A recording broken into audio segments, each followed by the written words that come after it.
안녕하세요. 코드DB입니다. 이번 시간은 배열에 대해서 실습해보는 시간을 갖도록 할게요. 패키지 익스플로러 란에서 오른쪽 마우스 클릭 후 New 자바 프로젝트를 클릭해주세요. 프로젝트명은 05_array라고 할게요. 그리고 피니시 버튼 클릭해주세요.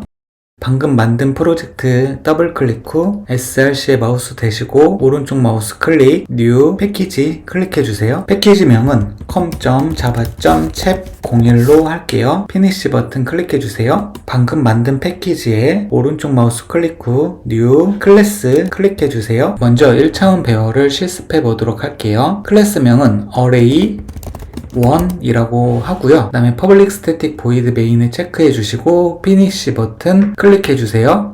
배열 기본 문법에 대해서 알아보도록 할게요. 배열 기본 문법 크게 두 가지로 나뉠 수 있는데요. 배열 선언만 하는 방법,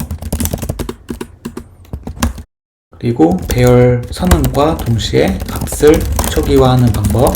먼저 배열 선언만 하는 방법에 대해서 배워보도록 할게요. 자료형 뒤에 이렇게 대괄호가 한 쌍으로 하나가 들어가면은 1차원 배열이고 두 쌍으로 들어가면 2차원 배열, 세 쌍으로 들어가면 3차원 배열, 이렇게 이해해 주시면 될 것 같아요. 배열명이 들어가고요. 는 new 자료형 대괄호가 이렇게 들어가고 배열의 크기를 지정해 주시면 되는 거고요. 이 뒤에 있는 대괄호도 이 앞에 있는 대괄호의 숫자에 맞게 맞춰 주시면 되는 거예요. 이거는 1차원 배열 이렇게 선언을 하면은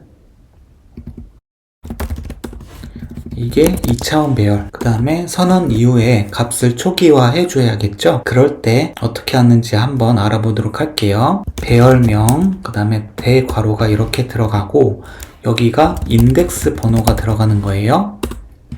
그리고 값, 이렇게 배열의 인덱스 요소에 해당하는 인덱스 요소의 값을 초기화하는 방법은 이렇게 되겠고요.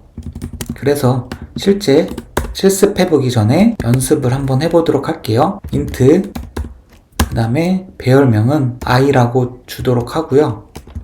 new int의 크기는 한 5개 정도 이렇게 주도록 할게요. 값을 초기화하는데 인덱스는 0부터 시작한다고 했죠. 첫 번째 요소는 0부터 시작하는 거예요. 그래서 첫 번째 요소의 값을 주기 위해서는 i의 0번째 인덱스 해가지고 1이라는 값을 넣어주면 되고요.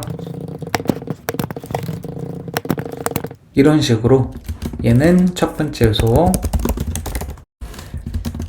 얘는 두 번째 요소가 되겠고요. 얘는 세 번째 요소가 되는 거예요. 배열 선언과 동시에 값을 초기화하는 방법에 대해서 배워보도록 할게요. 선언하는 방법은 위와 조금 비슷한데요. 자료형 이 대괄호는 한 쌍이 하나로 이루어져 있으면 1차원, 두 쌍이면 2차원, 그리고 배열명는 하고 나서 여기서부터 조금 달라지는데요. 중괄호로 이렇게 감싸주시고 값을 초기화 해주시면 되는데 각 요소별 값을 구분하는 컴마를 기준으로 하는 거예요. 콤마를 기준으로 값을 초기화 해주면 된다. 하고 세미콜론. 그래서 실제로 해보면 int 대괄호 한 쌍 i는 중괄호 이렇게 감싸 주시고요. 1, 2, 3, 4, 5 하게 되면은 i의 0번째 요소, 그러니까 첫 번째 요소는 1이라는 값이 들어가고요. 얘는 2, 얘는 3, 얘는 4, 얘는 5라는 값을 가지게 되는 거예요. 이 문법을 기초로 해서 실제 실습을 진행해 보도록 할게요. 구독 눌러주세요. 배열 선언만 해보도록 할게요. 똑같이 자료형은 int로 하도록 할게요. i는 new int, 크기는 3개 정도로만 할게요. 값을 바로 한번 넣어보도록 할게요. i의 0번째 요소는 1, 첫 번째 인덱스 2,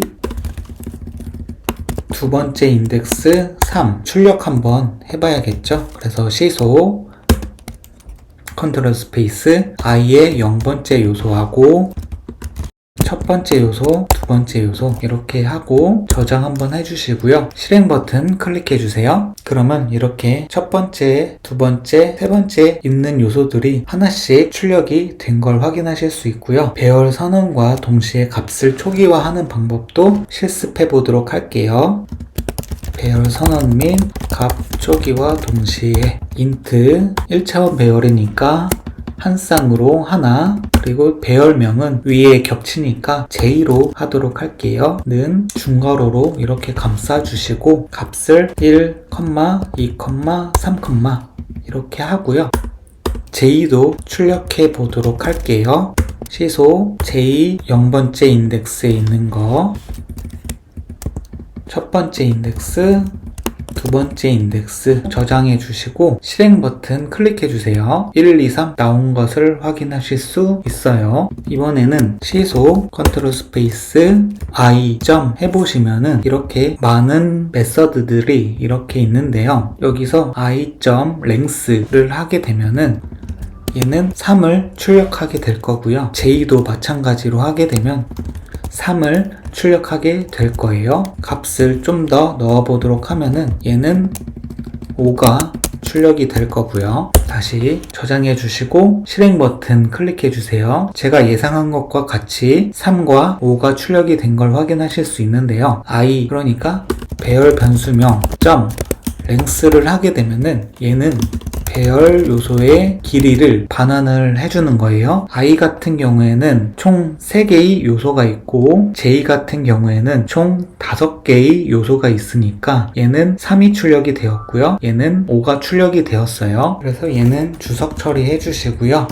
포문을 이용해서 각 요소별로 하나씩 꺼내오는 그런 방법에 대해서 알아보도록 할게요. 먼저 int에 k라고 선언을 하고요. 초기 값을 0으로 주도록 하고요. k가 i.length를 하게 되면은 얘가 반환하는 값이 3이라고 했죠. 결국 3이 이렇게 대입이 되는 거예요. 그래서 0부터 3까지 이렇게 반복을 수행하겠죠. 이 3은 정해진 숫자예요. 그러니까 이 배열 요소의 나중에 크기가 좀 더 늘어나거나 하면은 이 반복문도 수정을 해줘야겠죠. 그래서 그러한 작업을 줄이기 위해서 i.length라는 것으로 실제 배열 요소의 길이만큼 코드를 짤 수 있겠죠. k++ 하고 시소 컨트롤 스페이스 현재 배열은 i를 기준으로 하고 있죠. 그래서 i하고 대괄호 이렇게 감싸주시고 실제 이 반복문을 수행하는 변수는 k가 담당을 하고 있죠. k라는 변수가. 그래서 이 안에 k를 써주시게 되면은 실제 반복을 수행하면서 얘가 0, 1, 2 이렇게 반복이 되면서 각 요소의 값을 가져올 수 있는 그런 문법이 되는 거예요. 저장을 해주시고 실행하게 되면 1, 2, 3 이런 식으로 추가가 된 걸 확인하실 수 있고요. 실제 i의 크기를 5로 주고 좀 더 추가를 해보면은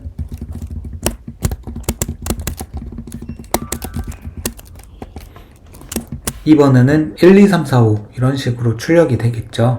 저장. 그래서 저는 요소만 이렇게 추가를 했는데 알아서 이렇게 4번하고 5번 추가된 걸 확인하실 수 있어요. 만약에 지금 i라는 배열은 최대 5개의 요소까지 허용하고 있는데요. 여기다가 5라고 하고 6을 넣으면은 어떻게 될까요? 실행 버튼 눌러보도록 할게요. 뭔가 오류가 발생했음을 알 수 있어요. 그래서 실제 해보면 여기 array1.java 38라인에서 오류가 발생했다는데 어떤 오류냐면 array index out of bounds exception 이라는 오류가 발생한 걸 확인하실 수 있어요. 이를 통해서 알 수 있는 것은